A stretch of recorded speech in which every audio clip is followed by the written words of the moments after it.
Baik, selamat siang semua rekan-rekan, Bapak Ibu, peserta PKPA. Selamat siang Bapak Dr. Westra. Terima kasih. Iya, kali ini kita bertemu lagi ya teman-teman di rumah juga, Bapak Ibu, rekan-rekan di rumah juga. Kita bertemu lagi pada PKPA kali ini, di mana materinya adalah Hukum Acara Persaingan Usaha 1. Ya, sebelumnya perkenalkan dulu, nama saya Arum Sena, bisa dipanggil Arum.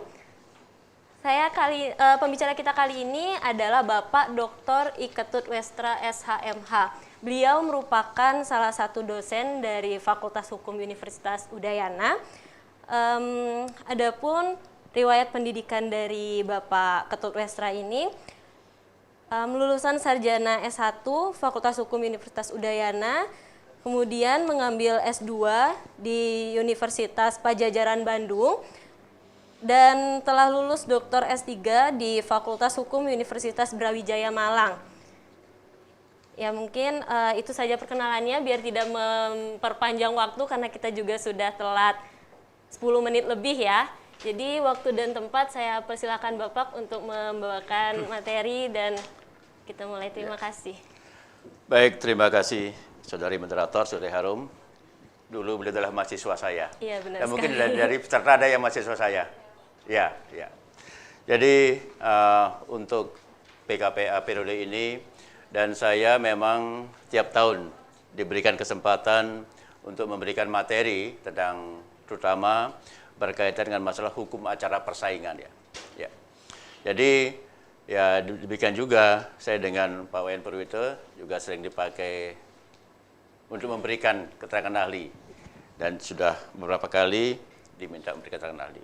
Nah, untuk materi hukum acara persaingan ini, ada beberapa hal yang perlu dipahami, terutama berkaitan dengan sistem hukum acara yang dipergunakan.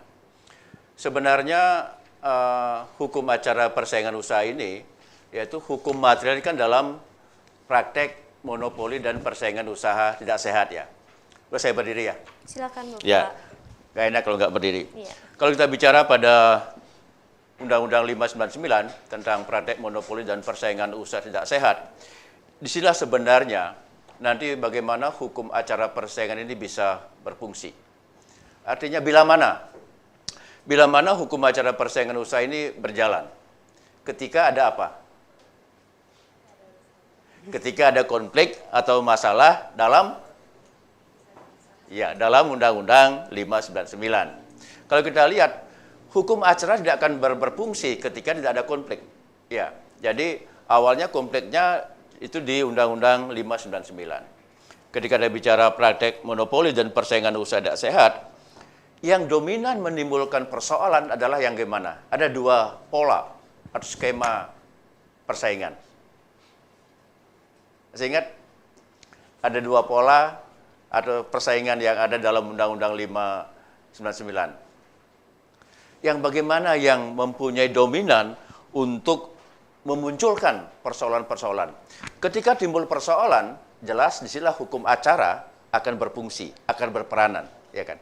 Persaingan yang bagaimana menurut Anda? Yang tidak bisa diselesaikan secara damai. Ada dua pola persaingan, fair competition dan unfair competition. Kalau yang fair competition adalah persaingan yang sesuai dengan aturan perundang-undangan yang berlaku, yaitu Undang-Undang Nomor 5 Tahun 99. Sedangkan yang unfair competition adalah persaingan usaha yang bertentangan atau melawan dari Undang-Undang 599. Misalnya apa? Ada perjanjian yang dilarang, ada perbuatan atau perbuatan yang dilarang, dan ada posisi dominan. Yang mana? Kalau perjanjian yang bagaimana yang dilarang oleh Undang-Undang 599 sehingga akan lebih dominan menimbulkan persoalan. Perjanjian yang bagaimana? Perjanjian yang dilarang? Kartel itu ya, perjanjian yang memang tidak dibenarkan oleh undang-undang sehingga menimbulkan kerugian dari pihak yang lain. Ya, seperti misalnya ya monopoli juga dilarang, posisi dominan. Nah inilah awal munculnya nanti berperannya hukum acara persaingan usaha. Jadi ketika persaingan itu mengarah kepada persaingan yang unfair competition, yaitu persaingan usaha yang tidak sehat, akan berpotensi menimbulkan konflik, masalah. Dari konflik inilah nanti akan, di mana hukum acara itu akan berperanan. Nah, kalau kita bicara pada hukum acara adalah apa?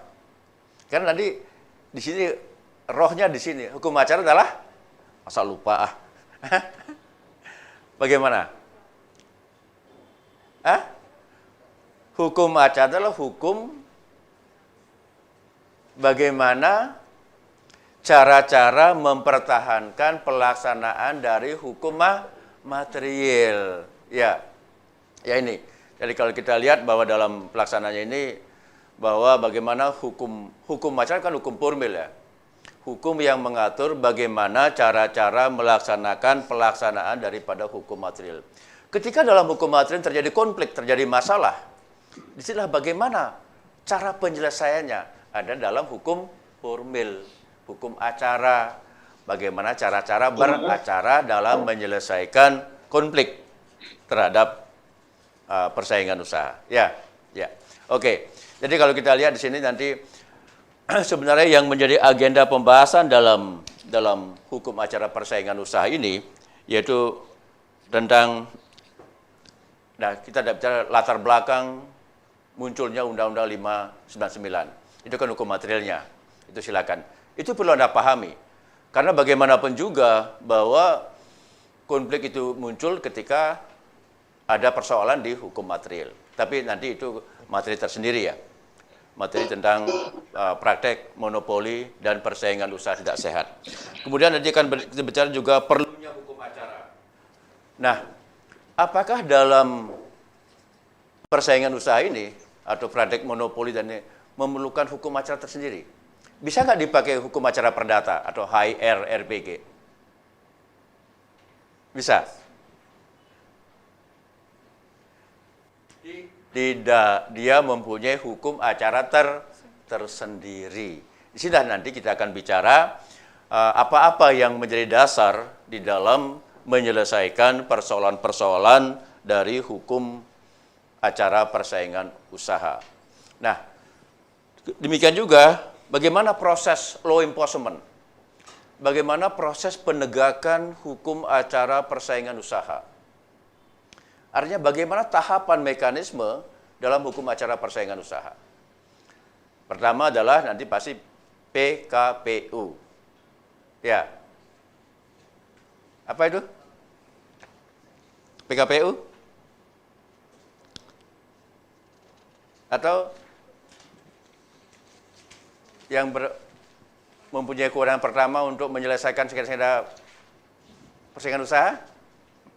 Komisi Pengawas Persaingan Usaha. Iya, apa? Komisi Pengawas Persaingan Usaha. Ya, Komisi KPPU. Komisi Pengawas Persaingan Usaha. Yang kedua, ketiga pihak itu tidak puas terhadap putusan KPPU, maka kemana dia? Ada upaya hukum yang dilakukan kemana?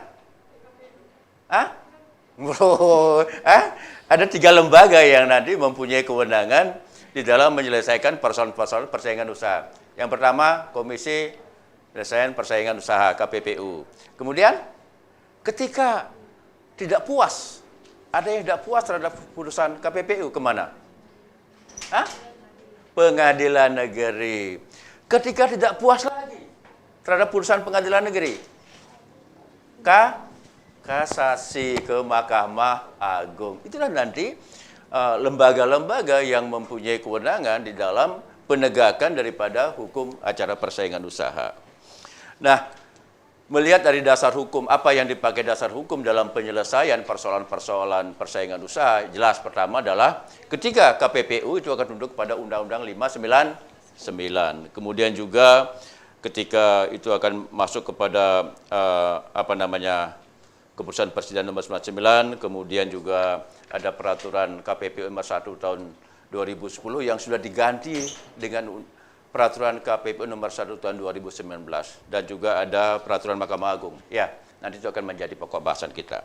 Kemudian juga bagaimana proses beracara di KPPU. Saya kira tidak jauh berbeda proses beracara di KPPU. Kalau di proses beracara di pengadilan negeri, Mahkamah Agung sudah biasa. Sudah ada yang pernah praktek atau berpraktek di pengadilan? Belum. Atau ikut, tapi ikut udah pernah? Hah? Belum? Hah? Mendampingi ya, berarti kan udah pernah kan? Bagaimana mekanisme proses beracara di pengadilan udah tahu kan? Ya. Nanti demikian juga halnya kalau kita lihat bahwa dalam proses beracara di KPPU itu ya memang itu prosesnya tersendiri. Ya. Kalau di pengadilan negeri barangkali Anda sudah tahu, sudah biasa melihat proses bagaimana proses beracara di pengadilan negeri. Kalau di Mahkamah Agung itu kan melihat putusan dari KPPU dan pengadilan negeri. Ada dua choice, ada dua pilihan di sana. Apakah menguatkan atau menolak, iya kan? Kalau menguatkan berarti nanti putusan Mahkamah Agung itu akan sifatnya menguatkan putusan KPPU dan putusan pengadilan negeri. Kalau menolak berarti Mahkamah Agung berpendapat lain terhadap penerapan hukum dari KPPU dan pengadilan negeri. Ya. Nah, sedikit juga saya sampaikan bahwa mengapa sampai muncul persoalan-persoalan dalam monopoli atau praktek monopoli dan persaingan usaha tidak sehat. Mengapa? Di sini yang bersengketa siapa? Yang bersengketa siapa? Para pelaku usaha yang bersengketa. Iya kan? Para pelaku usaha. Misalnya terjadi monopoli. Yang monopoli kan para pelaku usaha kan? Mereka bersaing. Wajar nggak ada persaingan dalam kegiatan bisnis? Wajar. Hal yang wajar sekali ketika ada persaingan dalam kegiatan bisnis. Sepanjang persaingan itu persaingan yang sehat atau fair competition. Artinya persaingan yang sehat ada persaingan sesuai alur atau on the track, sesuai dengan alur dari peraturan perundang-undangan yang berlaku. Khususnya Undang-Undang Nomor 5 Tahun 99 tentang praktek monopoli dan persaingan usaha tidak sehat. Nah, justru persaingan yang unfair competition inilah yang dilarang. Misalnya ada monopoli, oligopoli, oligosopni, kartel dan lain sebagainya. Atau perjanjian-perjanjian yang menyebabkan terjadinya persaingan usaha yang tidak sehat, sehingga pasar menjadi tidak kondusif. Atau posisi dominan. Artinya apa? Posisi dominan adalah posisi di mana dimiliki oleh satu pelaku usaha atau beberapa kelompok pelaku usaha yang menguasai market pasar, price, harga, sehingga entry barrier. Para pelaku bisnis baru nggak bisa masuk ke sana, karena sudah dihadang oleh pelaku-pelaku bisnis yang memiliki posisi dominan. Demikian juga dengan monopoli. Ada dua karakter monopoli. Monopoli alamiah dan monopoli sesuai dengan perundang-undangan. Kalau monopoli alamiah, monopoli yang memang ya itu dikuasai oleh, memang sudah dari sononya itu harus dia monopoli. Nah, disinilah monopoli yang diciptakan oleh pelaku usaha inilah yang sebenarnya dilarang. Monopoli itu penguasaan apa yang dominan? Orang dikatakan monopoli, kamu monopoli banget sih. Ketika pelaku usaha monopoli, apa yang paling banyak dikuasai? Penguasaan apa? Sehingga dia dapat dikategorikan sebagai pelaku usaha yang melakukan monopoli. Apa? Apa yang dikuasai?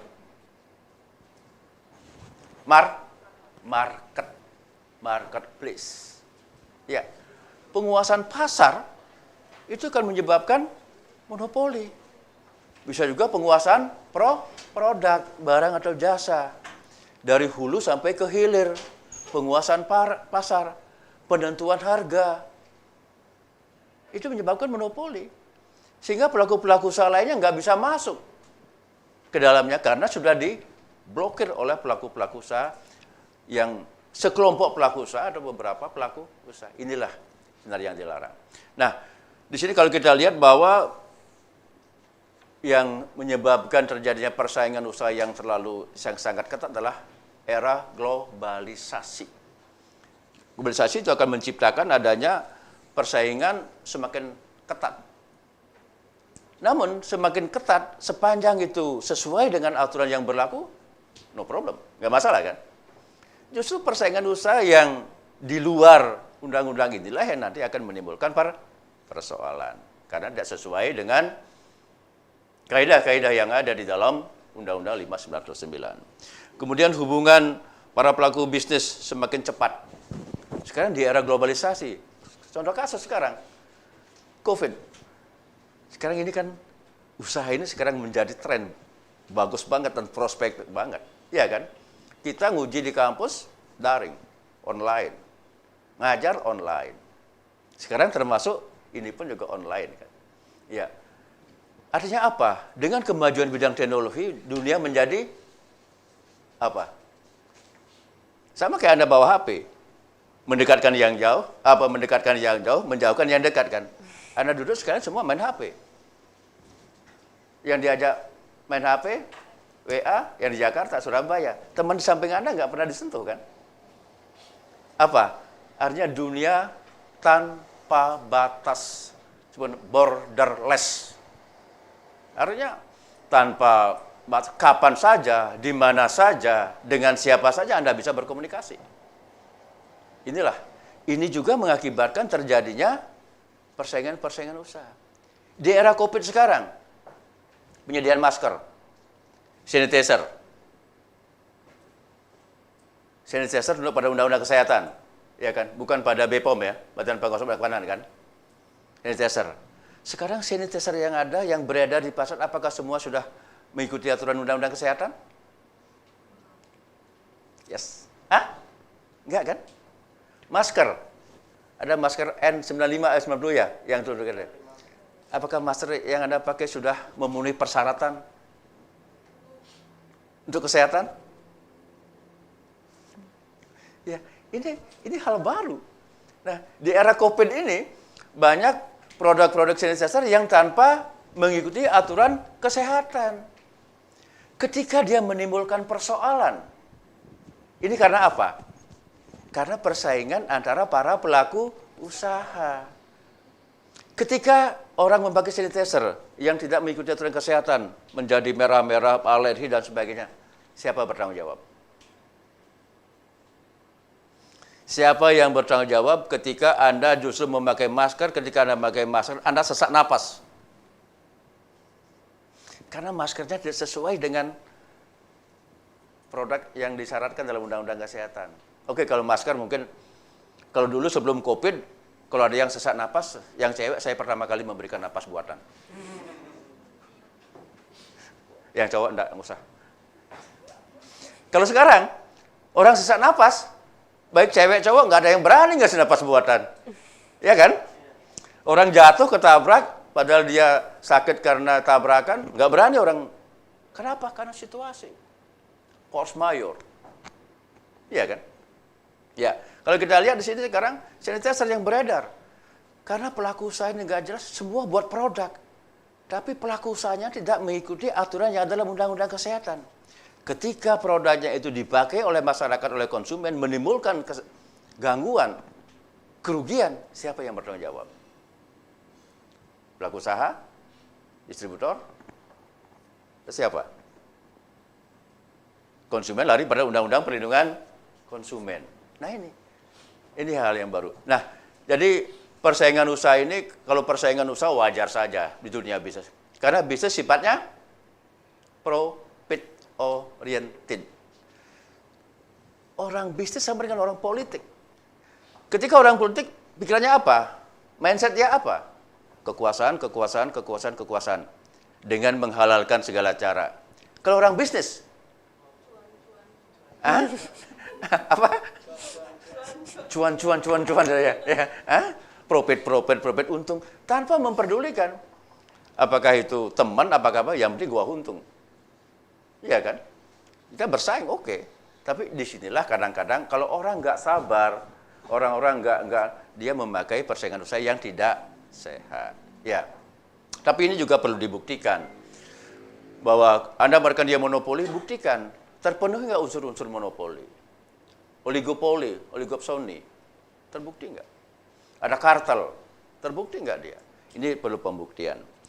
Nah, kemudian juga arus peredaran barang. Nah, sekarang dengan sistem online, masih ingat sahnya perjanjian pasal berapa? 320. Pertama? Lupa. Sepakat? Yang para pihak? Yes. Sepanjang ada kesepakatan dari para pihak, perjanjian itu sudah sah apa sudah ada? Sudah ada. Kedua? Nah, kamu halal aja terus. Apa kedua ada? Yes, kecakapan. Bila mana orang dapat dikatakan cakap? Umur berapa tahun?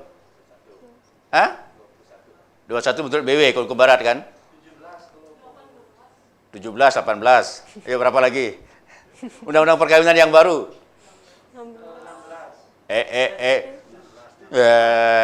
Berarti nggak update ya? 17. Yang baru perubahan dari Undang-Undang 74. Undang-Undang berapa ya? 19 tahun 2000. Hah? 1925. Yang cewek 19, yang cowok 25. Ketuaan banget. Itu melakukan perubahan dari Undang-Undang 74 tentang perkawinan tentang batas usia kawin. Kalau dulu perempuan berumur 16, laki-laki 19. Sekarang kedua-duanya umur 19. Baik laki-laki maupun perempuan harus sudah berusia 19 tahun. Bagaimana kalau dia kecelakaan sehingga bengkak perutnya baru berumur 15? Bolehkah kawin? Kalau nggak dikasih kawin, nanti dia melahirkan anak luar kawin.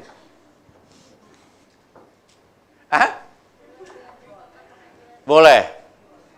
Boleh kawin. Kawin sih boleh aja. Sah nggak perkawinannya? Kalau kawin sih enak. Ya. Oke, lepaskan perkawinan dulu, nanti PR di rumah Anda. Sekarang dengan online, tadi kan 1320 kan, sepakatan kecakapan hal tertentu kausa yang halal, sahnya perjanjian. 1338 kekuatan mengikat suatu perjanjian asas fakta unsur panda. Sekarang dalam perjanjian jual beli online, ya kan? Ketika yang melakukan order atau yang membeli itu anak SMP baru berumur 16, sah nggak perjanjian jual beli itu?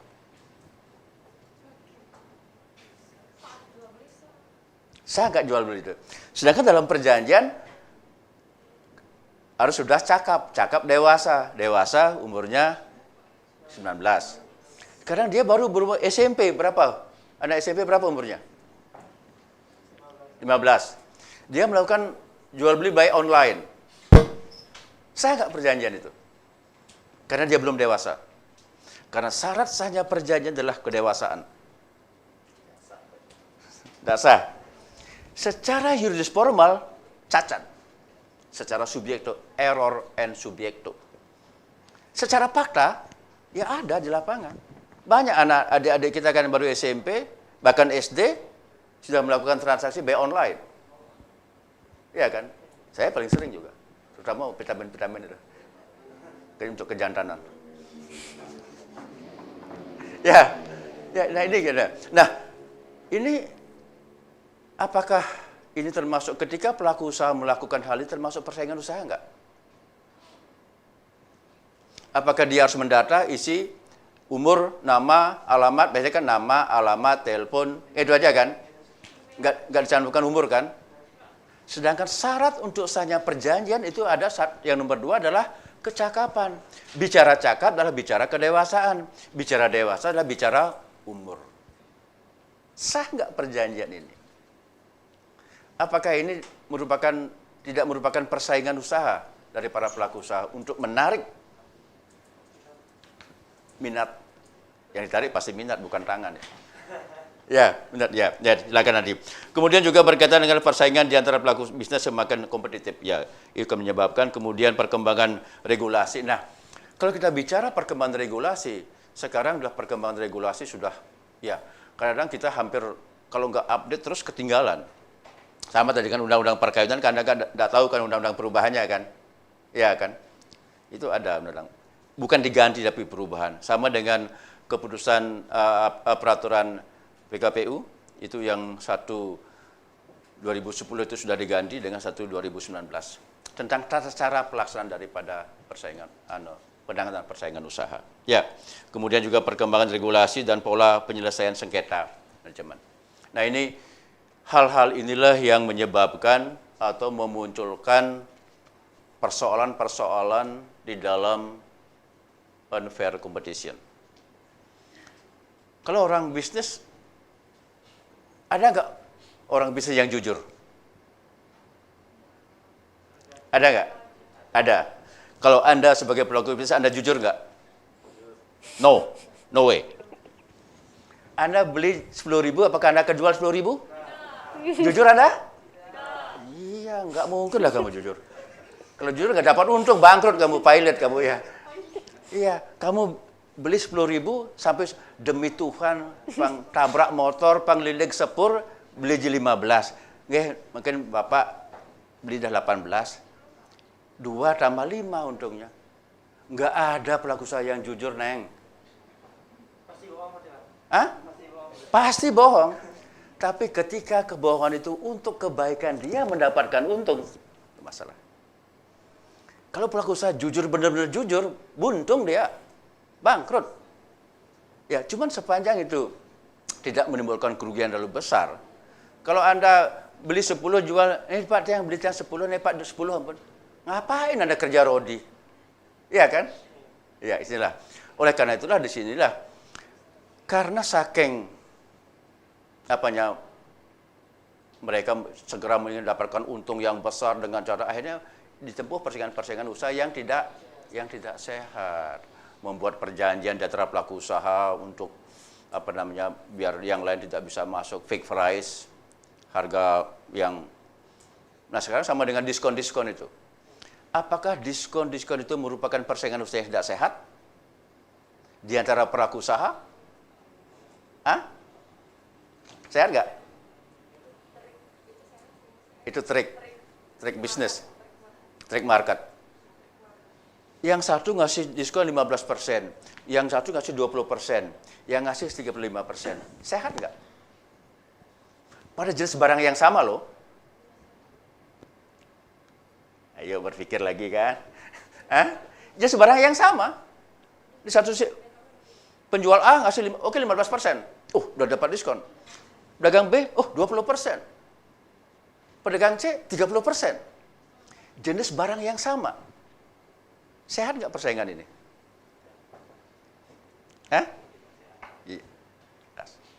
Sinilah terjadi perang. Diskon wajar saja. Yang didiskon produk-produk yang sudah lama. Nggak mungkin produk yang baru didiskon kan. Ya, saya suka diskon juga. Ngapain gagah-gagahan mahal ya? Ya, oke. Nah, jadi beberapa hal yang perlu diperhatikan, isu hukum yaitu persaingan usaha semakin kompetitif, kemudian persaingan dan sebagainya. Udah. Jadi nanti silakan Anda dipahami dengan baik. Kemudian, yang paling penting bagaimana tata cara penanganan perkara-perkara persaingan usaha.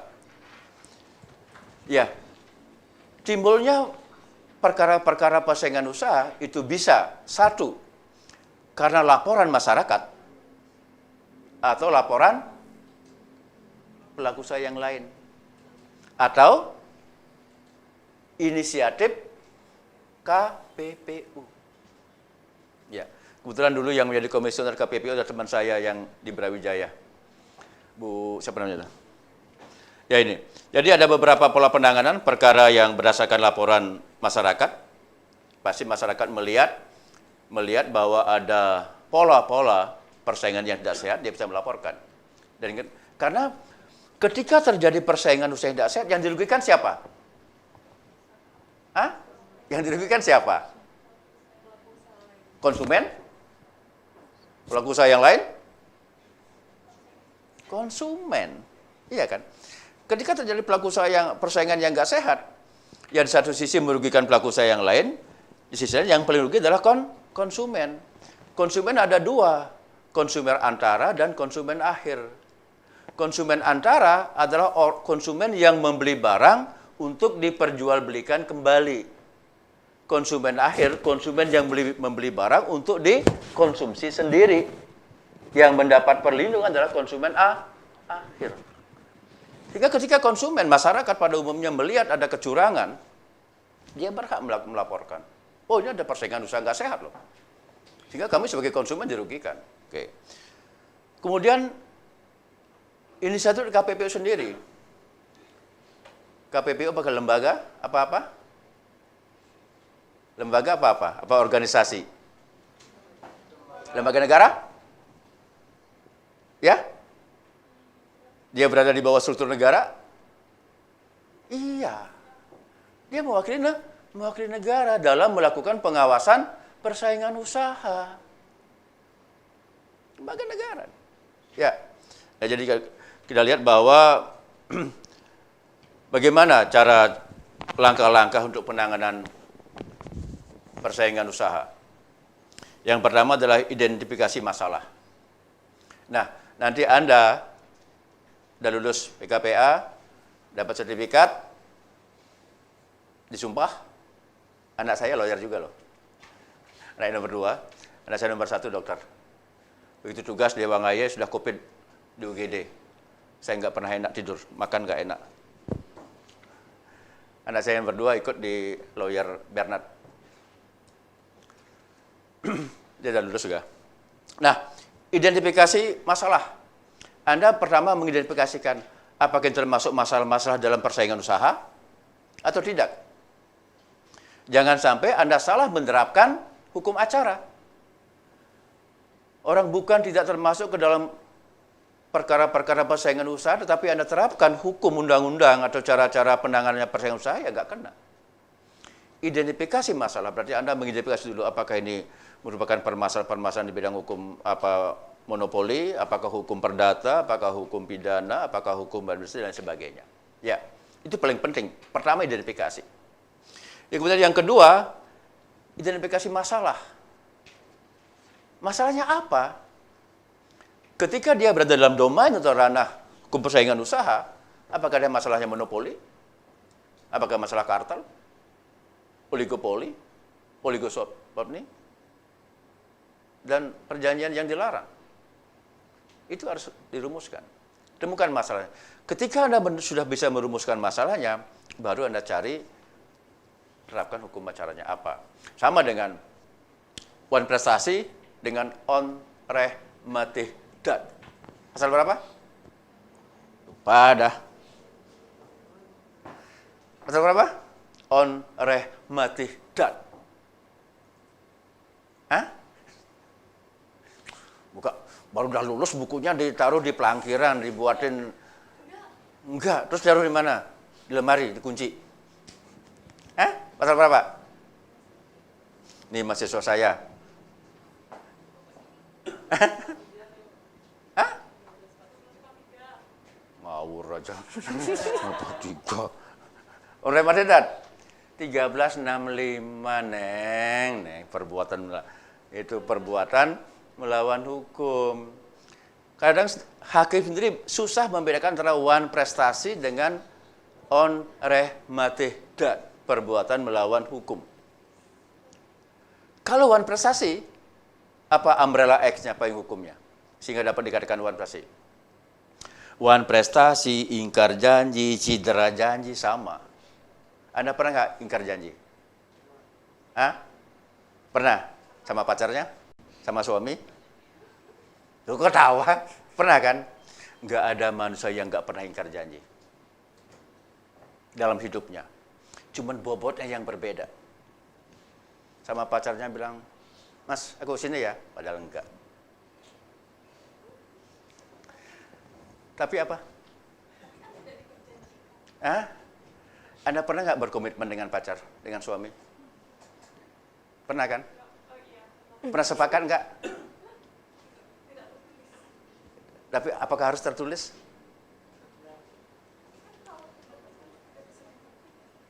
Bukan tidak bisa, sulit pembuktiannya.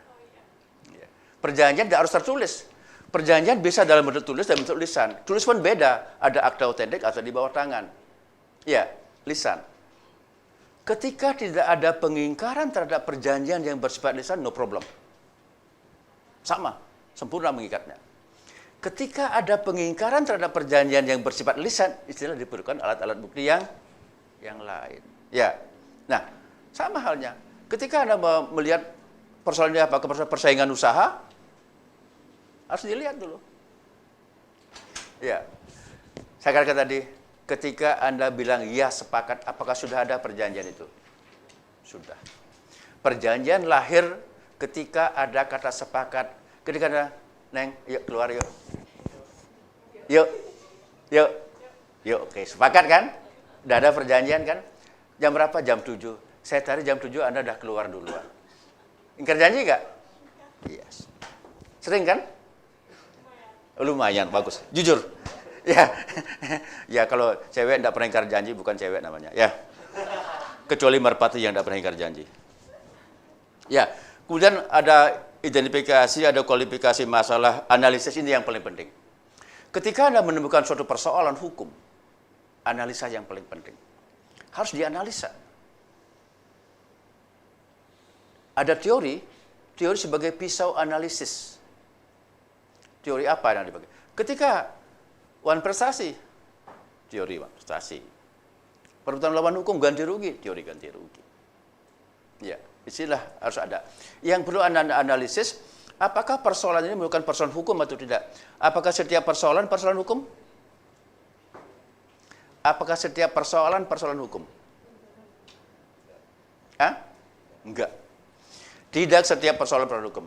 Persoalan hukum adalah persoalan yang menimbulkan akibat hukum. Kalau saya dengan dia hanya bertengkar dikit-dikit, apakah persoalan hukum? Dia ninggalin saya, apakah persoalan hukum? Hah? Enak aja. Kalau gua merasa dirugikan, gua tuntut loh. Ya, tergantung kembali kepada akibat yang ditimbulkan dari persoalan tersebut. Ya, nah ini saya katakan tadi bahwa analisisnya apa? Apa dasar analisis dalam hukum acara? Ketika Anda akan menganalisis suatu persoalan hukum, apa yang dasar Anda apa? Kuliah lagi ya. Udah lupa kayaknya. Hah? Yes, undang-undang. Lagi? Yes, asas. Mau pinter dah semua. Lagi? Kenapa? Ini baca tuh. Aduh, curang dia baca tuh loh. Ini lo mahasiswa saya dulu. Ya, undang-undang, asas, teori, doktrin. Beda nggak doktrin dengan jurisprudensi? Nah, sing ada di penjelasan ini. Sing apa? Kalau doktrin itu lebih kepada pendapat kita, dia sifatnya pendapat dari ahli. Kalau jurisprudensi ini hasil daripada keputusan yang sebelumnya pernah terjadi. Ya. Doktrin adalah pendapat ahli hukum yang sudah diakui. Apakah semua sarjana hukum ahli hukum? No. Ya, seorang yang sudah mempunyai kredibilitas. Ya. Kalau jurisprudensi pendapat putusan yang sah. Emangnya ada putusan yang nggak sah? Ya? Berkuat hukum tetap. Yang digoyang. Yang? Ayo yang lengkap, tidak usah setengah-setengah, nggak enak loh. Kan sebelumnya. Yang ada yang pernah ada. Yang pernah ada apa rasa dulu yang pernah ada. menjadi undang-undang. Ini ngenal sintan maca buku, Bo. Siapa? Hah? Mbak yang di pojok kok dia ngantuk ya? Enggak. Enggak kan? Enggak ngantuk kan? Enggak, ya. Ya. Aku sehat loh, aku udah pakai masker. Cuman enggak berani ngasih napas buatan. Masih jaga-jaga aja. Ya. Ya. Jurisprudensi putusan hakim yang terdahulu yang telah mempunyai kekuatan hukum yang tetap yang diikuti oleh hakim-hakim yang lain dalam perkara yang enggak ada perkara yang sama. Yes, yang serupa. Kalau sama nebesin idam dong. Ya kan? Enggak ada perkara sama. Ya. Nah, inilah dasar pisau yang dipakai untuk menganalisis suatu persoalan. Nah, kemudian ada agenda-agenda dalam hukum acara persaingan usaha, ada dasar hukum KPPU, itu Kepres nomor 75 tahun 99, proses hukum KPPU seperti apa prosesnya, kemudian proses hukum di pengadilan negeri, dan proses hukum di Mahkamah Agung. Saya katakan tadi, ada 3 lembaga yang mempunyai kewenangan untuk menangani persoalan-persoalan atau masalah-masalah tentang persaingan usaha. Saya katakan, persaingan usaha itu timbul karena adanya unfair competition, persaingan. Kalau sudah persaingan usahanya sehat, nggak ada masalah hukum. Ya kan? Sama kayak kita udah sehat semua. Ada masalah nggak? Nggak ada masalah. Tapi kalau ada yang sakit satu, masalah nggak? Masalah. Ya sama dengan ketika pelaku usaha semua sudah mengikuti aturan yang ada dalam Undang-Undang 599 tentang praktek monopoli dan persaingan usaha yang sehat, nggak masalah. Namanya usaha, orang pikir untung, cari jalan pintas. Apakah dia pakai apa namanya? Pengaji-aji? Pakai apa namanya lagi? Pengelaris. Kalau kamu cocok, nggak usah pakai, udah laris kamu kok, kamu nggak usah pakai pengelaris, udah laris kok. Cuma selektif ya. Ya, nah ini juga bentuk satu persaingan usaha. Cuman dia tidak melanggar Undang-Undang 599. Bisa dibuktikan nggak? Ada orang bilang apa tanya? Ada anak kecil di dapurnya, ada anak kecil di mejanya makannya, ada anak kecil yang jaga di pintu masuknya. Begitu Anda masuk ke rumah makan itu sudah nggak pengen keluar. Begitu duduk, tidak pengen bangun, pesan makanan. Apakah ini bisa dibuktikan sebagai salah satu? Dia melakukan ini apa? Salah satu bentuk persaingan, biar laris. Ya kita nggak bisa menjas, menuduh begitu saja tanpa bukti kan? Tanpa bukti. Kalau nanti bilang, mana buktinya? Kita nggak bisa. Itu sama kayak virus sekarang kan, nggak bisa dibuktikan, tapi ada. Dia ada tapi nggak bisa dilihat. Iya kan? Dia ada tapi nggak bisa dilihat. Nah ini, jadi kalau kita lihat persoalan yang ada di sini dalam hukum persaingan usaha ya seperti itu. Kemudian sumber-sumbernya sudah saya katakan tadi, Undang-Undang nomor 5 itu nanti dipakai dasar di dalam menyelesaikan persoalan-persoalan persaingan usaha. Nah kalau penanganan persaingan usaha, ya sebagai, kalau persaingan usaha itu kasusnya di satu sisi ada pada kewenangan KPPU, dan di sisi lain di luar KPPU ada Pengadilan Negeri dan Mahkamah Agung. Inilah, apakah Pengadilan Negeri dan Mahkamah Agung ini merupakan bentuk upaya yang bisa ditempuh oleh pihak yang dikalahkan? Ya. Ketika aku sebagai pelaku usaha, KPPU memutuskan putusan KPPU nggak adil, saya merasa dirugikan. Ada nggak upaya hukum dari saya? Apa saya harus menerima putusan itu? Saya dirugikan. Hah? Ada? Iya, upayanya adalah ke pengadilan negeri. Jadi KPPU nanti harus melampirkan semua prosedur, mekanisme, dan putusannya dia. Dikajilah oleh pengadilan negeri. Pengadilan negeri hanya tidak lagi memeriksa fakta, tetapi memeriksa apakah KPPU sudah benar di dalam penerapan hukumnya terhadap kasus persaingan usaha. Ketika di pengadilan negeri nggak puas juga, Aku kok kalah lagi sih? Aku rugi banget. Kalah. Ada upaya ke kasasi ke Mahkamah Agung. Mahkamah Agung melihat apakah pengadilan negeri sudah benar dalam penerapan hukumnya. Ketika dia melihat sudah benar, Mahkamah Agung akan menguatkan putusan pengadilan negeri. Sehingga yang kalah itu akan tetap kalah. Kalau Mahkamah Agung melihat bahwa penerapan daripada pengadilan negeri nggak benar, menyimpang, maka Mahkamah Agung akan mengeluarkan putusan yang berbeda dengan putusan pengadilan negeri. Artinya menolak putusan pengadilan negeri. Artinya kasasinya di pasar. Dikabulkan. Aduh, gimana Bu lawyer sama Bapak lawyer ini? Hah? Ya. Oke. Nanti kalau Anda dapat praktek lawyer, Anda perlu ahli cari saya. Ya, waktu nyari nggak gratis, nggak bayar. Waktu nyarinya. Nggak bayar. Selesai memberikan serangan bayar. Ya. Ya, ada tata cara penanganan, kemudian penanganan perkara melalui laporan, kemudian laporan yang permohonan ganti rugi melalui insentif dan sebagainya. Ya, itu di makalah saya sudah ada. Saya akan memperjelas saja. Nah, kalau melalui laporan permohonan ganti rugi, ya kalau kita lihat bahwa ada klarifikasi sidang majelis komisi dan lain sebagainya. Nanti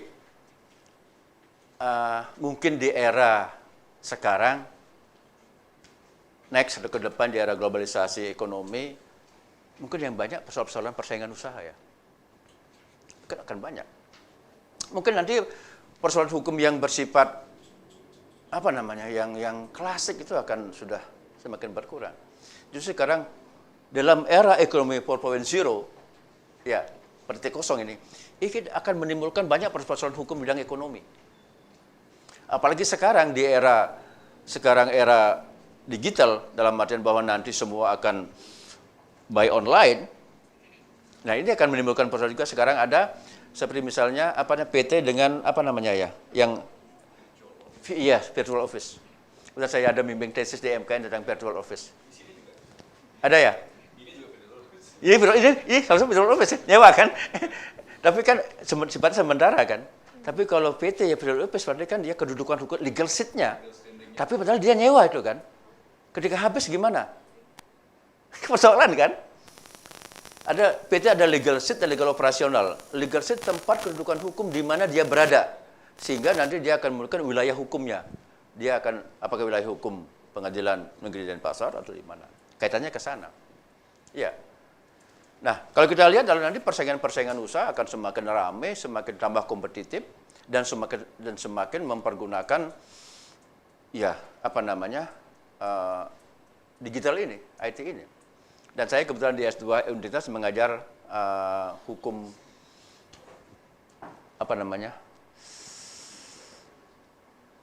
udah kok lupa, mata kuliah aja lupa. Yang saya ingat mahasiswa yang cantik-cantik aja dong. Cyber law. Yes, cyber law. Ya. Jadi, nah ini kalau kita lihat bahwa tren ke depan bahwa penyelesaian Anda harus selalu update, selalu explore tentang, karena regulasi ini akan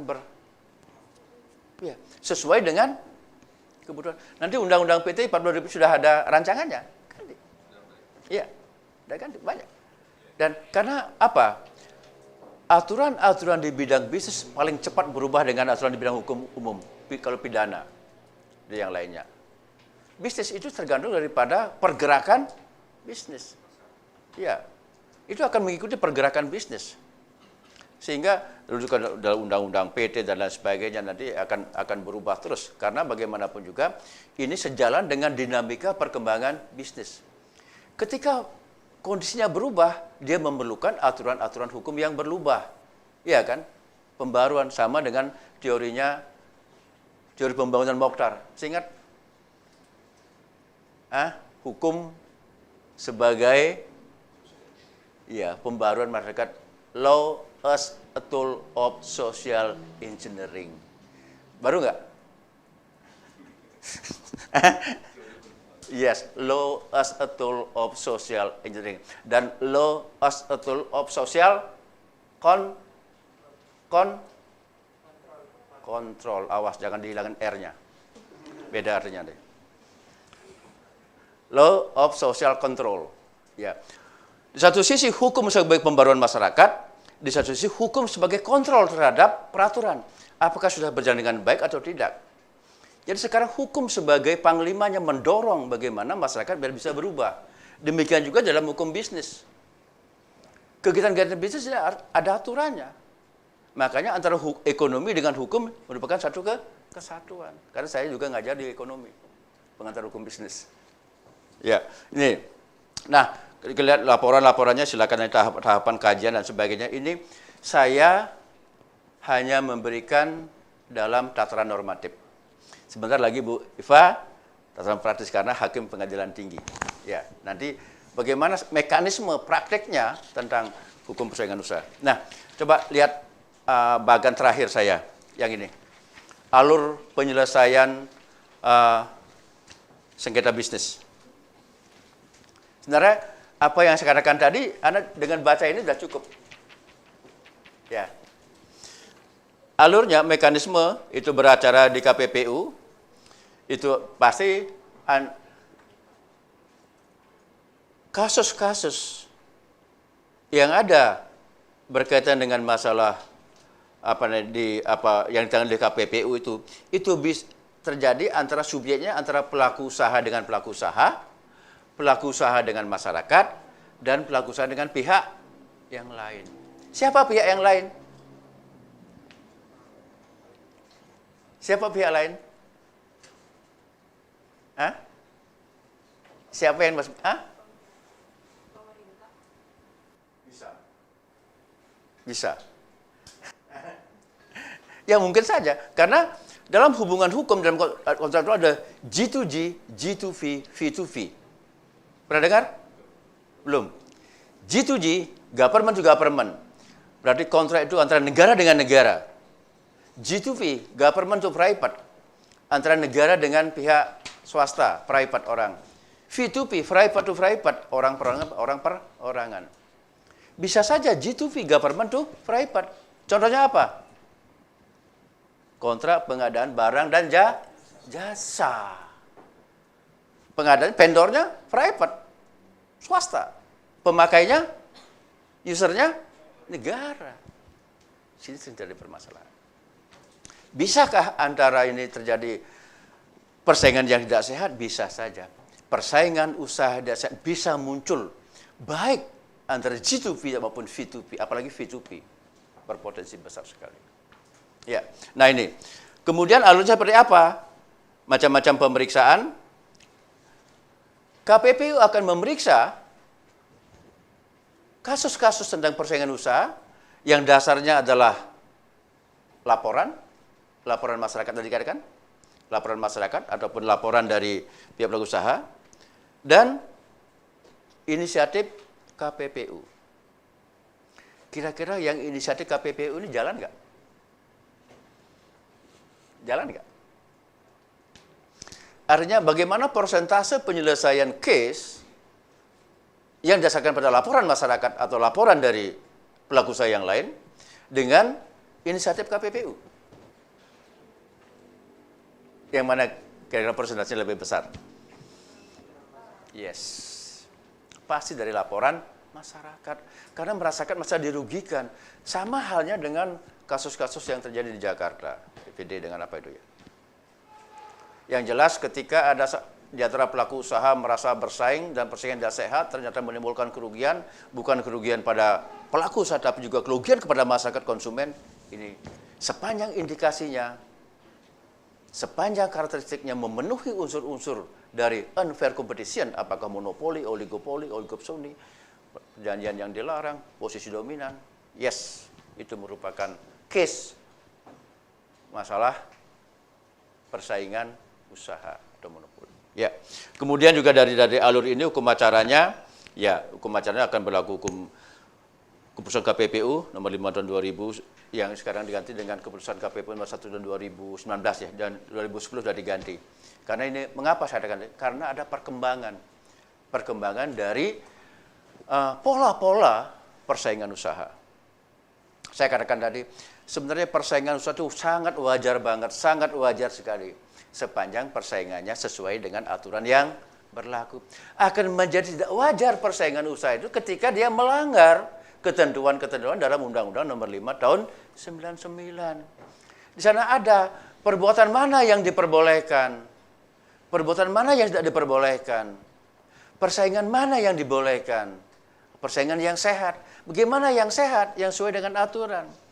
Yang nggak sehat, yang gimana, yang nggak sesuai dengan aturan, yang nggak sehat lah. Posisi dominan, dia menguasai sebagian besar daripada produk-produk. Menguasai sebagian besar marketplace, power market, kekuatan pasar dikuasai. Entry barrier, pesaing baru nggak bisa masuk deh. Ya kan? Anda sebagai pelaku usaha baru nggak bisa masuk karena sudah dikuasai oleh pelaku usaha. Anda masuk, habis. Karena harga, price, sudah ditentukan. Ada perjanjian harga. Itu yang dilarang. Kamu berapa ngasih harga? 20. Kamu berapa? 20. Semua 20. Itu nggak boleh. Sehingga pasar menjadi tidak kondusif. Belanja di A20, belanja di B20, di C20. Ya, itu nggak sehat. Itu yang dilarang oleh Undang-Undang 599. Kemudian juga ada peraturan acara ya. Kemudian tahap-tahap pemeriksaan, ada pemeriksaan pendahuluan, ada pemeriksaan lanjutan. Ya, pasti semua ada pemeriksaan pendahuluan. Dalam proses peradilan, dalam proses penyelesaian kasus ada. Kemudian juga berkaitan dengan masalah mekanisme proses pemeriksaan, ya administrasi, kemudian pokok perkara, kemudian juga ada bagian putusan. Upaya hukum, ya ini ada upaya hukum pengadilan negeri dan upaya hukum Mahkamah Agung sebut kasasi. Nah, hukum acara ini, saya katakan tadi, kalau nanti Anda sebagai lawyer, di dalam membuat gugatan, yang penting hukum acaranya. Ketika Anda nanti akan menjustifikasi hukum materinya, cari saya ahlinya. Bayar. Iya. Karena Anda hanya berhukum acara. Sudah benar nggak gugatan ini? Posita, petitum, dan lain sebagainya, dasar tuntutan, dasar gugatan, itu yang benar. Ya. Nanti kalau Anda untuk lebih meyakinkan bahwa apakah ini gugatan wan prestasi, apakah gugatan perbuatan melawan hukum, apakah gugatan apa, untuk meyakinkan itu cari ahli. Apakah perjanjian ini sah, tidak sah, error en subjekto, error en objekto, dapat dibatalkan, batal demi hukum. Ya, nanti les privat sama saya. Oke, jadi, nah kemudian ada juga, masih ada waktunya deh? 5 menit sebelum sesi tanya jawab, Bapak. Ya, ini kebetulan Pak Ketua saya dikasih tambahan materi, ada kuasa dan putusan, ada kuasa. Tapi saya di materi saya tidak cantumkan. Nah, apa itu kuasa? Dasar hukumnya pasal berapa? Yang sinawang suwun, Bu. Kuasa? Apakah Anda pernah menerima kuasa? Pernah memberi kuasa? Tidak. Sendiri aja jalannya. Sekali-sekali kasih dong saya kuasa.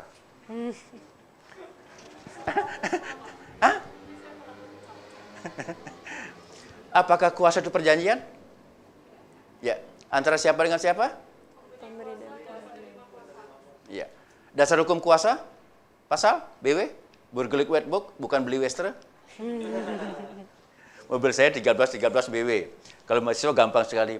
Nyari Pak Westre, ada mobilnya 13 BW. 13 BW kan pengertian perjanjian kan? Bukan Burgerlijk Wetboek, beli Westre.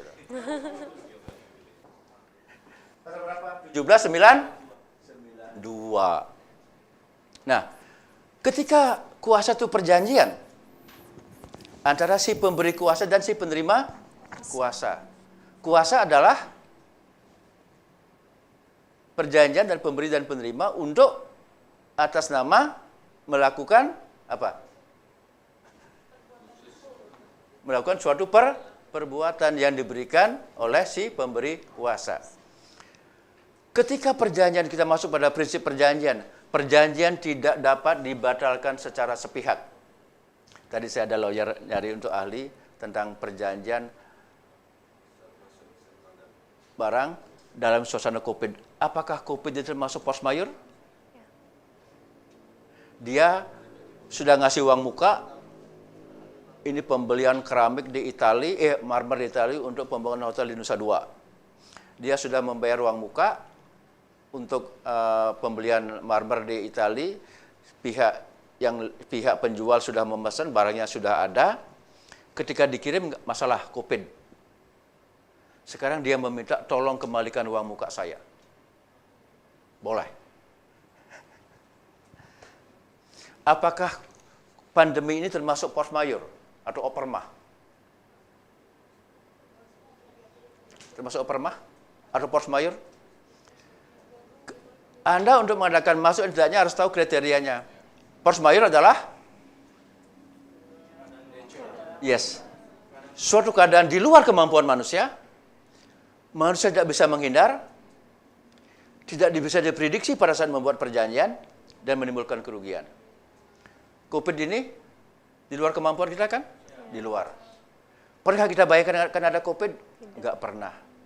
Kita bisa menghindar dari COVID walaupun pakai masker? Ada kerugian dari COVID ini? Ada. Force majeure. Ya kan? Ketika terjadi perjanjian, dia nggak bisa, dia udah beli barangnya di Italia, dia marmer untuk pembangunan hotel di Nusa Dua, dia sudah beli barangnya, sudah ada, tapi nggak bisa ngirim ke Indonesia. Apakah itu one prestasi?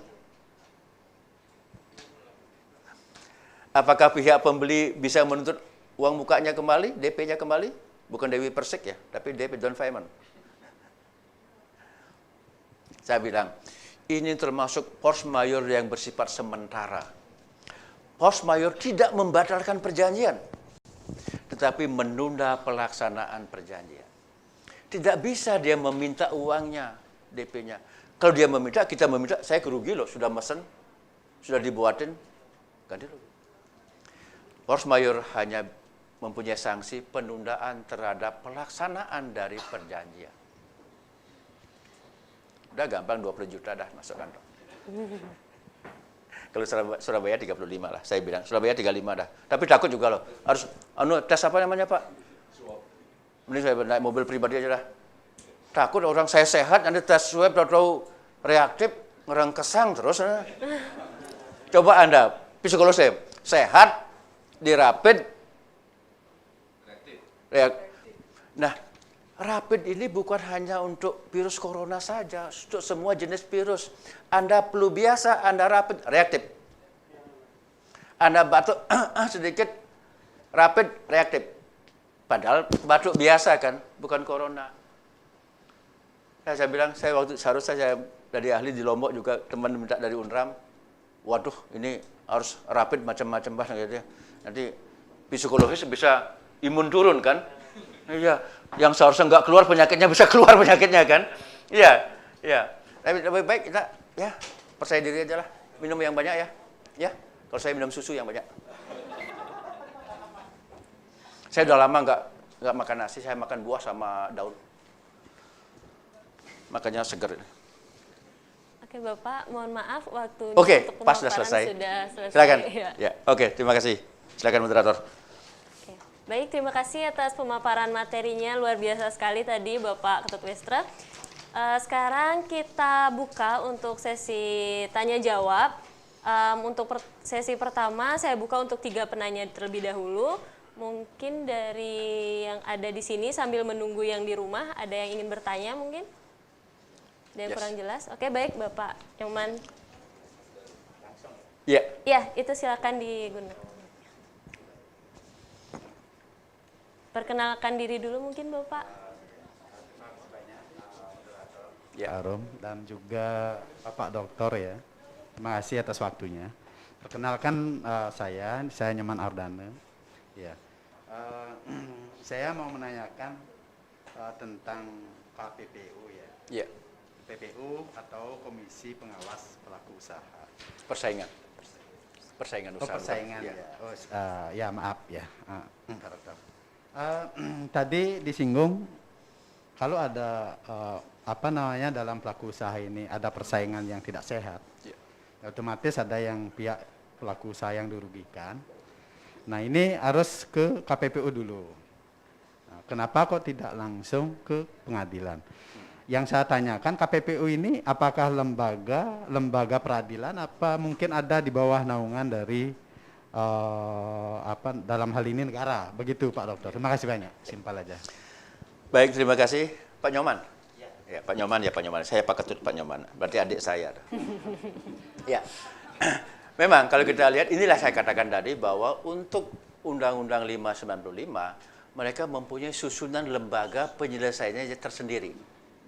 Jadi KPPU ini, Komisi Pengawas Persaingan Usaha ini adalah lembaga yang memang dibentuk oleh pemerintah dan diberikan kewenangan untuk menyelesaikan persoalan-persoalan persaingan usaha. Ini lembaga yang pemerintah. Maka saya katakan ada 3 lembaga kan, KPPU, Pengadilan Negeri, dan Mahkamah Agung.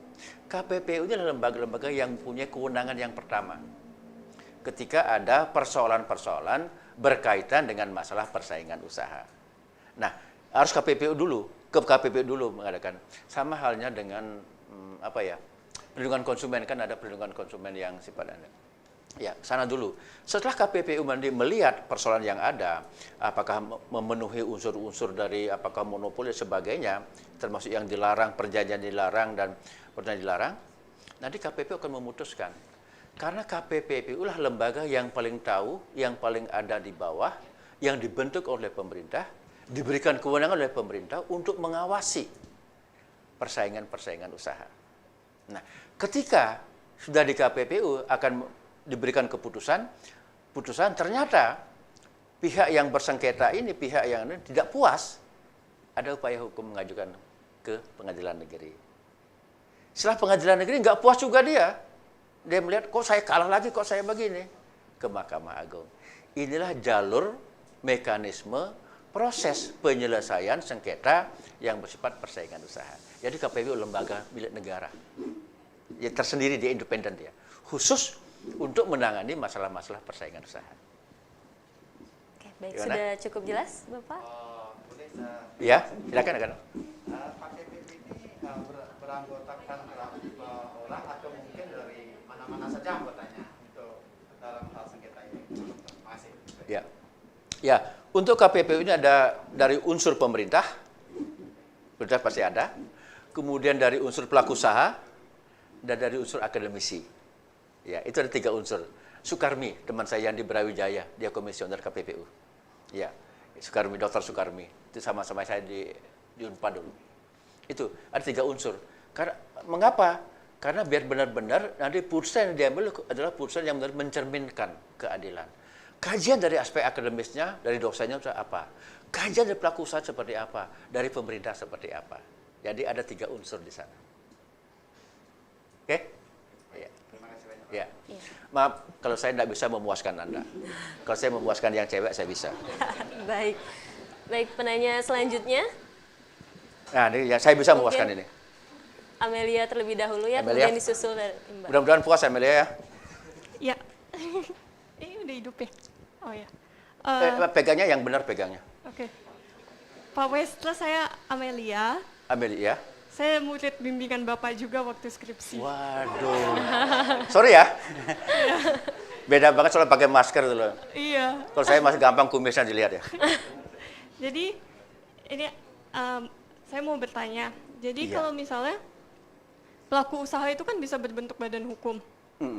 Nah, misalnya badan PT. Yes. PT ini melakukan perjanjian yang dilarang tersebut dan ada yang melaporkan. Gak usah grogi, santai aja. Ada yang melaporkan kalau mereka melakukan suatu perjanjian yang dilarang yang mengakibatkan kerugian. Kemudian terbuktilah si PT Amelia itu memang melakukan perbuatan yang dilarang. Kemudian kalau kita baca di undang-undang kan itu ada sanksi administratif kan. Iya. Jadi PT saya tuh harus membayar sanksi tersebut kan. Kalau misalnya perusahaannya tidak cukup dia punya uang, apakah yang bertanggung jawab direkturnya? Direktur perusahaan tersebut atau bagaimana yang tanggung jawab? Ya.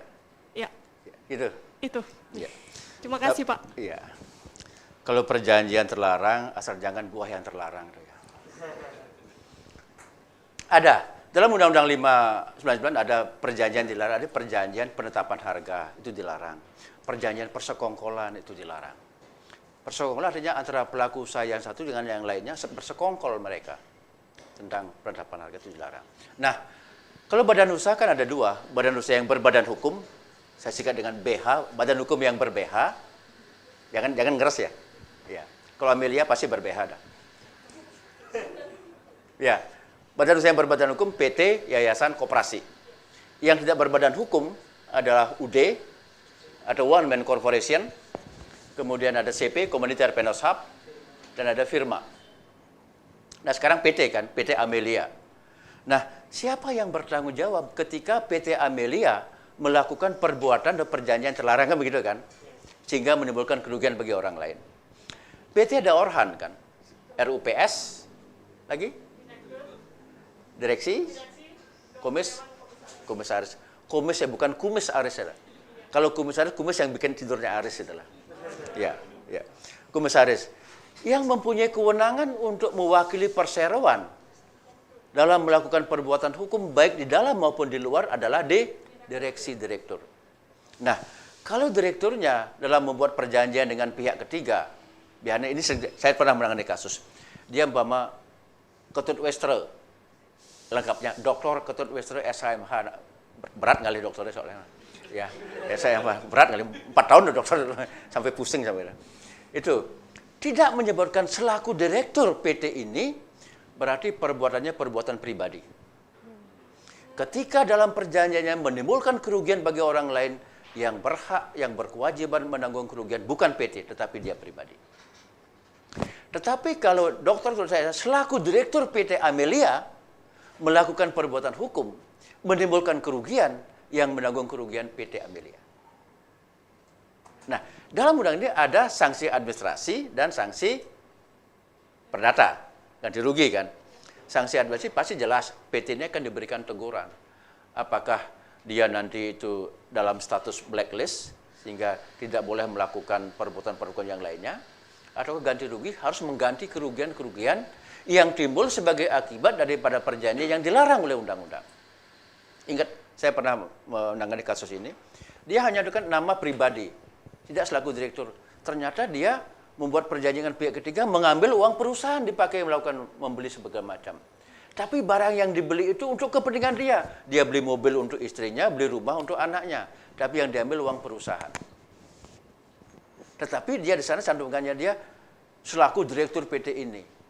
Tapi ini penyalahgunaan kewenangan. Tapi kalau namanya dia tidak ada direktur PT ini, berarti dia itu perjanjian sifat pribadi. Ketika rugi, pribadi.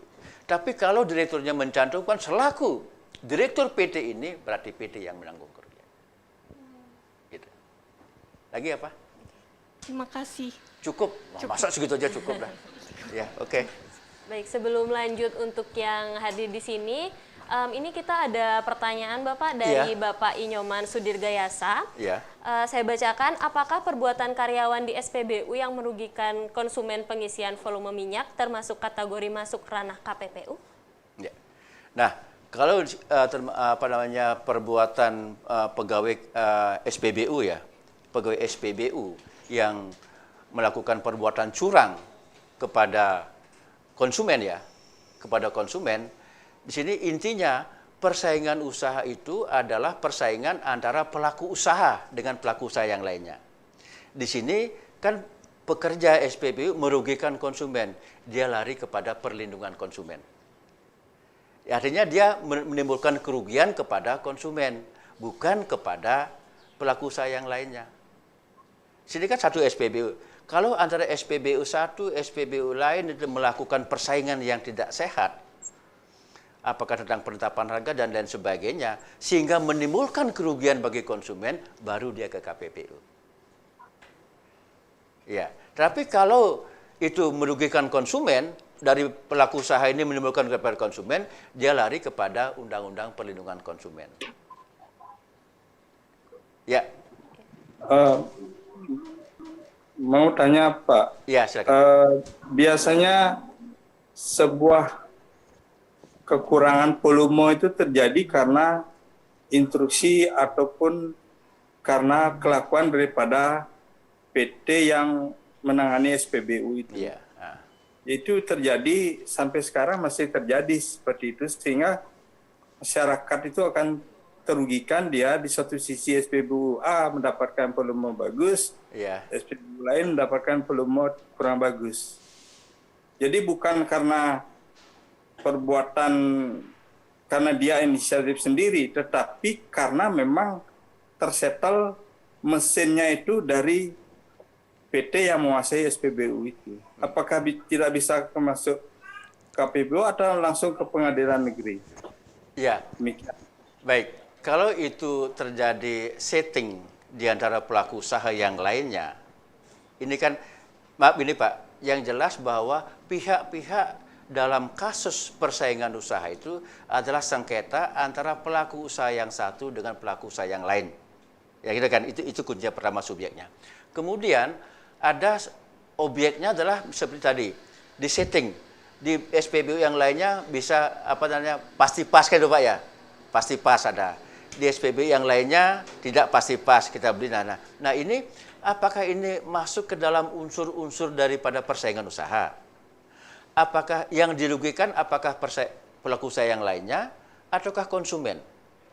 Ketika yang dirugikan itu konsumen, maka konsumen yang menggugat, yang melakukan gugatan terhadap kelakuan, terhadap perbuatan daripada SPBU itu yang mengurangi volume daripada pengisian itu. Ya, yang dilihat sini Pak, siapa yang berbuat, yang dirugikan siapa? Yang penting kalau konsumen dirugikan, dia tunduk pada Undang-Undang Perlindungan Konsumen. Konsumen bisa mengajukan gugatan langsung ke pengadilan negeri untuk meminta pertanggungjawaban dari. Kan sudah ada kasusnya Pak. Saya pernah menangani kasus yang di Tabanan, itu kan akhirnya diproses di pengadilan, ternyata dia mengaku bahwa itu memang inisiatif dia Pak, yang mengurangi beli 10 liter baru dan di stop, sehingga dicek bukan 10 liter. Ya. Baik, terima kasih Pak. Ranah-ranahnya agak mirip ke pelanggaran pidana jadinya. Ya, itu bisa mungkin nanti bisa ke penipuan. Kalau melihat pidananya penipuan, kalau melihat dari ganti ruginya bahwa konsumen dirugikan, itu ke perdata.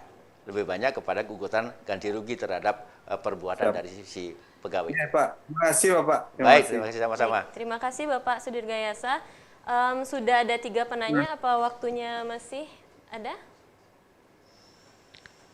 Masih? Oke, silakan. Silakan Mbak, yang pojok. Jangan-jangan mahasiswa saya lagi itu ya? Oh, enggak Pak. Bukan ya? Beda universitas. Hah? Beda universitas Pak. Oh, yang penting beda tempat tidur juga ya?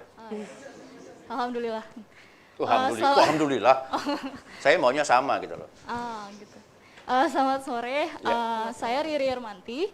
Saya ingin bertanya soal batas waktu memutus perkara persaingan usaha. Jadi di dalam Undang-Undang Nomor 5 Tahun 1999 kan diatur perihal batas waktu bagi KPPU, PN, dan Mahkamah Agung dalam memutus suatu perkara. Pertanyaan saya adalah bagaimana bila KPPU, PN, dan MA ini melampaui batas waktu tersebut? Karena mohon saya dikoreksi jika saya salah. Pada tahun 2007 itu ada kasus perjanjian penetapan harga SMS off net yang dilakukan oleh beberapa jasa telekomunikasi. Kemudian keberatan diajukan pada tahun 2008, kemudian PN baru memutus tahun 2015. Pertanyaan saya adalah, adakah konsekuensi hukum atau sanksi bagi KPPU, PN, atau MA jika mereka terlambat dalam memutus suatu perkara? Terima kasih. Ya, memang ini masalah keterlambatan sering sekali ya. Ya, kita kadang-kadang di pihak ini kan menunggu kasasi sudah bertahun-tahun kan. Kadang menunggu putusan di pengadilan negeri pun juga kadang-kadang lagi tunda gini gitu kan. Nah, itu artinya bukan mekanismenya yang walaupun dalam undang-undang 14 hari sana di KPPU kan harus sudah putus. Nah, tetapi kalau memang itu KPPU memerlukan waktu yang lebih banyak, itu kan batas minimal yang memerlukan pengumpulan bahan-bahan, penganalisaan. Karena yang menentukan cepat dan lambatnya putusan itu terhadap bobot kasusnya, bobot case-nya. Kalau bobot case-nya, kalau mungkin yang bersengketa antara pelaku usaha yang ada di Indonesia dengan pelaku usaha yang ada di Australia, pelaku usaha yang ada di Singapura, jelas akan memerlukan waktu yang agak lama untuk memeriksa ini. Sepanjang itu tidak terlalu melampaui terlalu banyak sekali waktunya, ya mungkin itu masih sangat wajar. Ingat, yang penting sama halnya dengan penyelesaian kasus dengan melalui arbitrase. Dikonsepkan arbitrase adalah penyelesaian kita di luar peradilan umum yang cepat, murah, dan biaya ringan. Apa iya? No. Enggak kan? Kalau arbitrase di Singapura, bayangkan Jakarta, Bali, Singapura berapa duitnya? Saya pernah dengan Prof. Yase ikut sidang di arbitrase Singapura. Untungnya ditanggung oleh klien itu. Iya. Sampai saya nggak berani beli apa-apa di sana, udah bawa uang soalnya.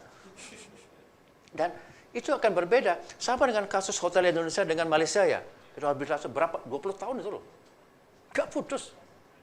Nah, ini kembali kepada bobot kasusnya. Ketika bobot kasus persaingan usaha ini memang bobotnya besar dan melibatkan pelaku-pelaku usaha yang memang berbeda tempat atau pelaku usaha yang mempunyai nilai yang besar, pasti akan memerlukan waktu yang agak lama untuk memutus. Cuman memang jangan sampai ya tahun-tahunan itu loh ya. Karena ini KPPO ini juga memang bekerja keras. Karena memang undang-undang mereka 14 hari harus sudah terus. Nanti waktu lagi untuk ke pengadilan negeri kan harus putus. Ya sama, kok yang dalam praktek di pengadilan. On time nggak? Sidang aja nggak. Saya sebagai ahli jam 8, jam 10 datang pengadilan, udah tahu jam 3 sidang ditunda. Ya ampun. Ya, hakimnya, oke Pak, minggu depan Bapak saya kasih pertama untuk ahlinya, kasihan ahlinya. Jam berapa? Jam 11. Jam 10 datang, tahu jam 4 ditunda lagi. Ya, itulah sistem yang ada, yang kita miliki. Sama dengan sekarang di peradilan dan pasar Pak kan, Senin, Rebo perdata, ya kan? Selasa, Kamis pidana, Jumat istirahat kan? Kalau dulu kan enggak, jam 1 udah pidana, tapi masih perdata. Saya sudah memberikan keterangan ahli di ruangan sidang, datang pidana, buru-buru, yang penting dibayar nggak apa kan, walaupun kan udah, ya kan? Nah ini mekanisme, bukan kembali kepada masalah persoalan bobot. Mekanisme apakah berjalan dengan baik tergantung pada bobotnya. Nah memang sanksi tidak ada kan. Kalau kita lihat, kalau di Mahkamah Agung, coba kalau Anda tahu, kalau berperkara di Mahkamah Agung, nunggu kasasi itu sampai tahunan Pak ya? Tahunan loh. Padahal hanya melihat pengadilan negeri, pengadilan tinggi, benar nggak penerapan hukumnya? Kan bukan judek paksi lagi kan? Artinya tidak memeriksa fakta lagi di Mahkamah Agung. Di pengadilan tinggi juga bukan judek paksi Pak, tetapi ada beberapa yang judek paksi Pak. Tapi kebanyakan, benar nggak pengadilan negeri penerapan hukum? Oh sudah benar, menguatkan putusan pengadilan negeri. Mahkamah Agung, oh ternyata pengadilan tinggi sudah benar nggak penerapan hukumnya? Bisa saja di PN benar, di PT juga menguatkan, di Mahkamah Agung juga menguatkan. Bisa saja PN, PT mengeluarkan PN, lalu Mahkamah Agung membatalkan. Bisa saja. Ya, tergantung. Ya. Oke. Tanda petik. Baik, bisa puas? Mudah-mudahan ya. Oke, baik. Karena waktunya sudah habis, sayang sekali padahal diskusi kita pada sore hari ini masih cukup panas ya Pak ya. Iya. Baik, terima kasih. Yang panas hati saya itulah. Oh gitu. Baik, sekian tadi pemaparan materi dan juga diskusi dari Bapak Dr. Ketut Westra. Semoga apa yang menjadi diskusi kita pada sore hari ini bisa berguna nantinya untuk UPA dan untuk nanti setelah rekan-rekan Bapak Ibu menjadi pengacara. Baik, sekian dari saya dan Bapak Dr. Ketut Westra. Terima kasih, selamat sore.